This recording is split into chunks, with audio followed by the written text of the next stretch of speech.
Hello everyone. आज जैसे कि हम लोग डिस्कस कर ही रहे हैं हमारे एमपी के जो संभाग वाइज जितने भी डिस्ट्रिक्ट है, आज हम ग्वालियर संभाग की बात कर रहे हैं। और हम लास्ट वीडियोस में ग्वालियर, गुना और शिवपुरी और अशोकनगर के बारे में पढ़ चुके हैं।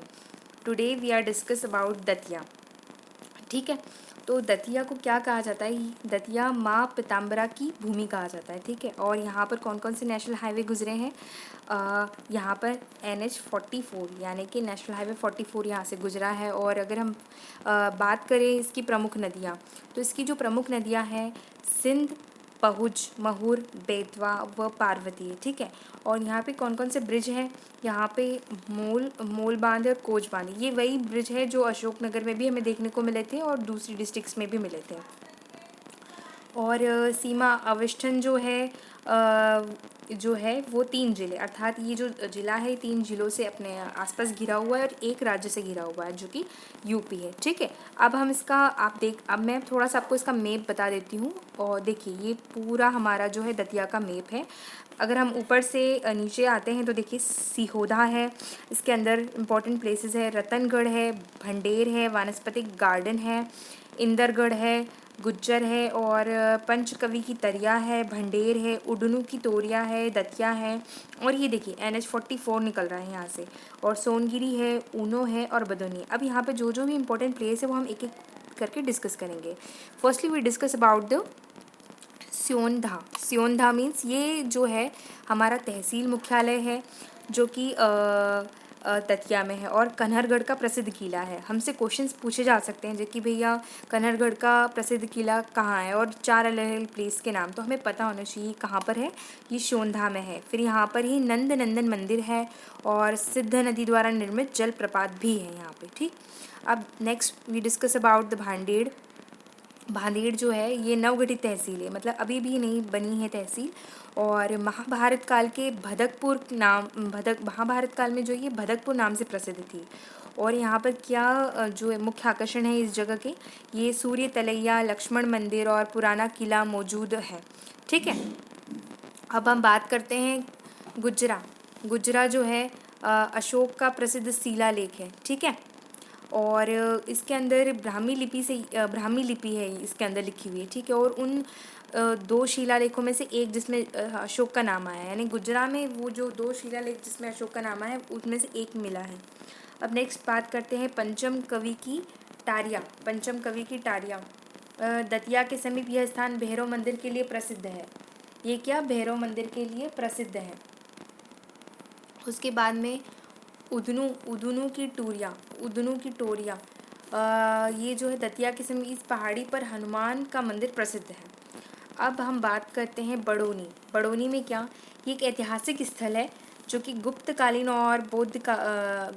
बौद्ध और जैन मंदिर है यहाँ पे, और बुंदेली शैली के हवाई किले भी बड़ोनी में पाए जाते हैं। देन हम डिस्कस करेंगे ऊनो भी है दतिया में, एक जगह है जो कि बहुत ही प्रागैतिहासिक है। प्राचीन बालाजी सूर्य मंदिर यहाँ का प्रसिद्ध आकर्षण है। एक तो हमें पता है कि जो उड़ीसा में है कोणार्क में एक सूर्य मंदिर है, उसके अलावा उसी शैली का है यहाँ पर बालाजी सूर्य मंदिर। यहाँ पर एक पवित्र कुंड भी है। Now we discuss about the Sonagiri. ये एक प्रसिद्ध जैन तीर्थ है। ठीक है, और यहाँ पे 100 से अधिक जैन मंदिर यहाँ पे स्थित हैं। और बॉटेनिकल गार्डन दतिया और भांडेर मार्ग पर वन विभाग द्वारा विकसित वनस्पति उद्यान है। फिर रतनगढ़ राजमाता का प्रसिद्ध मंदिर है, वह घने जंगलों में स्थित है। तो ये हम लोगों ने डिस्कस कर लिया है ये पूरा का पूरा जो है दतिया। अब हम कुछ इम्पोर्टेंट प्लेसेस हैं उसके बारे में और अंदर गहनता से क्या बोलते हैं चिंतन करेंगे। जैसे कि माँ पीताम्बरा शक्तिपीठ, श्री गोकुलवासी स्वामी जी द्वारा यह बगुला देवी और धूमा देवी की माँ की मूर्तियों की स्थापना की। यह स्थान एक पौराणिक युग है। ठीक है, पीठ में महाभारतकालीन शिव मंदिर भी स्थित है। ठीक है, फिर खंडा महल जो बुंदेल राजा वीर सिंह जुदेव द्वारा 7वीं शताब्दी में निर्मित एक जिला है, और इसे पुराना महल, हवा महल या खेतरी महल भी कहा जाता है। ठीक, फिर राजगढ़ पैलेस या म्यूजियम, यहाँ पर पीताम्बरा देवी के नज़दीक राजा शत्रुजीत बुंदेला द्वारा एक राजगढ़ पैलेस भी और नज़दीकी भूगर्भीय सांस्कृतिक महत्व का एक म्यूजियम भी है। अब हम इसका जियोग्राफिकल दृष्टि से इसको हम देख लेते हैं कि कैसा है दतिया। ये उत्तरी जिला है, ठीक है। हमारा जो नॉर्थ डिस्ट्रिक्ट है ये एमपी का, जो कि यूपी से बॉर्डर बनाता है, और ये तीसरा सबसे छोटा जिला है। फर्स्ट तो हमें सबको ही पता है कि हरदा है, ठीक है। अब इसका क्षेत्रफल या एरिया देखते हैं, 2691 वर्ग किलोमीटर है। पॉपुलेशन की बात करें तो इसमें 7,08,375 है। पॉपुलेशन डेंसिटी की बात करें तो 233 है। लिंग अनुपात 858 है। तहसील जो है दतिया, सेवड़ा, भांडेर व बड़ोनी दतिया है। विकास खंड यहाँ पर 3 सामान्य हैं और पिन कोड संख्या, ये पिन कोड 475661। मुख्य आकर्षण क्या है? पीताम्बरा शक्तिपीठ, सोनगिरी, जैन तीर्थ, उन्नाव का बालाजी, सूर्य मंदिर, सतखंड महल व राजा वीर सिंह द्वारा निर्मित 7 मंजिलें हैं। ठीक है, ये हमने पढ़ लिया। अब हम बात करते हैं कि क्या है दतिया में जो प्रथम है या सर्वोच्च है या एकमात्र है। तो हम अगर बात करें मध्य प्रदेश की प्रथम नगर पालिका कहाँ पर थी, तो ये फर्स्ट जो नगर पालिका थी ये दतिया में थी, और सबसे छोटा जिला है ये क्षेत्रफल की दृष्टि से देखें तो। और यहीं पे एक धूमावती देवी का मंदिर भी है। तो ये इम्पोर्टेंट पॉइंट्स हैं। अब हम बात करते हैं विशिष्ट तथ्यों की। विशिष्ट तथ्य में क्या? महाभारत युग में दतिया में दैत्यवक्र का राज्य था, ठीक है। दैत्यवक्र नामक दैत्य के नाम पर दतिया का नाम, मतलब एक राक्षस था दंतवक्र, ठीक है, उसी के नाम पर दतिया का राज्य हुआ करता। श्री कृष्ण द्वारा परास्त दंतवक्र गोपाल कक्ष हो गए, और इनका एक नाम दिलीप नगर भी था। अनेक मंदिरों के कारण दतिया को लघु वृंदावन कहा जाता है, और यहाँ के अन्य मंदिर प्रसिद्ध है, जैसे अवध बिहारी, शिवगीर, विजय राघव, गोविंद मंदिर व बिहारी का मंदिर व बेटी बचाओ अभियान। आंदोलन की शुरुआत यहीं से हुई थी। बेटी बचाओ बेटी की जो आंदोलन की शुरुआत 15 अक्टूबर 2011 को यहीं से हुई थी, ठीक है। तो ये तो हमने पढ़ लिया है पूरा का पूरा Datia. Now we discuss about some MCQs। तो सबसे पहले दतिया में क्या स्थित है? दतिया में क्या स्थित है? जीवाश्म राष्ट्रीय उद्यान है, पनपता राष्ट्रीय उद्यान है, या बॉटेनिकल गार्डन। तो आप जैसे कि हमने पढ़ा है यहाँ पे बॉटेनिकल गार्डन है, ठीक है। तो फर्स्ट का सी होगा, फिर भी हम एक बार चेक कर लेते हैं, सही है। उसके बाद में सोनगिरी प्रसिद्ध मंदिर है। यहाँ बौद्धों के 100 मंदिर है और जैनों के प्रसिद्ध 100 मंदिर, हिंदुओं के। तो गिरी वर्ड अगर आता है तो कॉमन सेंस है कि ये सब जैन धर्म से संबंधित है, तो ये जैनों के प्रसिद्ध मंदिर। तो आई थिंक सेकेंड का बी। थर्ड का ऊनो प्रसिद्ध है। ऊनो एक प्रागैतिहासिक स्थल है, यहाँ प्रसिद्ध बालाजी सूर्य का मंदिर, आकर्षणीय पवित्र कुंड। आई थिंक ये सारे पॉइंट सही है, तो थर्ड का आ जाएगा डी, ठीक है। बड़ोनी क्या है? एक सांस्कृतिक महल है, एक ऐतिहासिक स्थल है, और उपरोक्त सभी। तो उपरोक्त सभी आना चाहिए मेरे हिसाब से, तो नहीं, ये गलत है। बड़ोनी सिर्फ एक ऐतिहासिक स्थल है, ठीक है। मतलब पढ़ने के बाद में भी गलत हो सकती है चीज़ें, आप या समझिए इस बात को, ठीक है। आपको पूरा का पूरा फोकस्ड होकर पढ़ना पड़ेगा।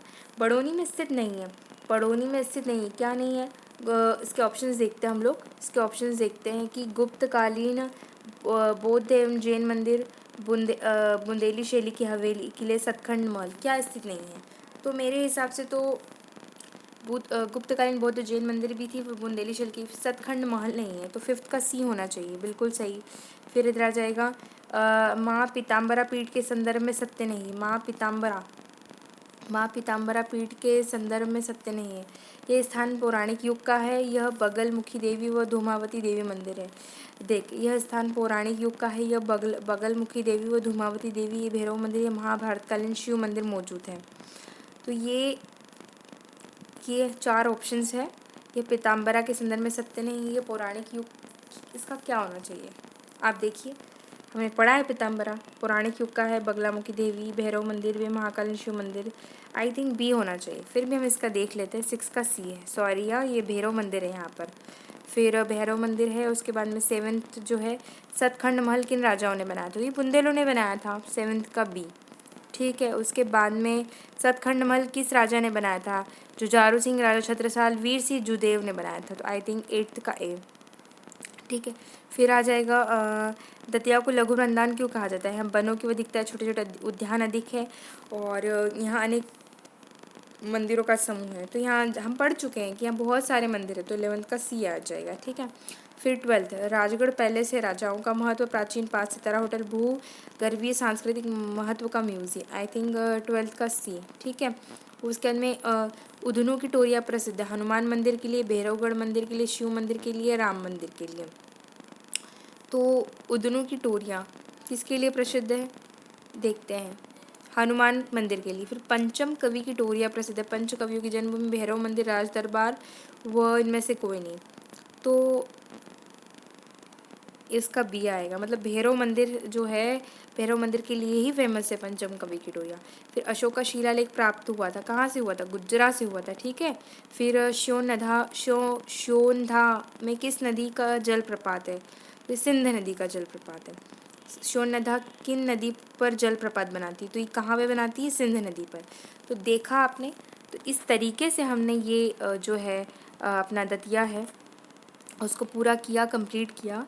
और प्लीज़ इसको लाइक कीजिए, सब्सक्राइब कीजिए, और मुझे कमेंट सेक्शन में बताइए कि आपको क्या लग रहा है, अपना फीडबैक दीजिए मुझे, ताकि मैं और कुछ कर सकते हैं। बिकॉज़ हम लोगों को डिटेल में पढ़ना पड़ेगा।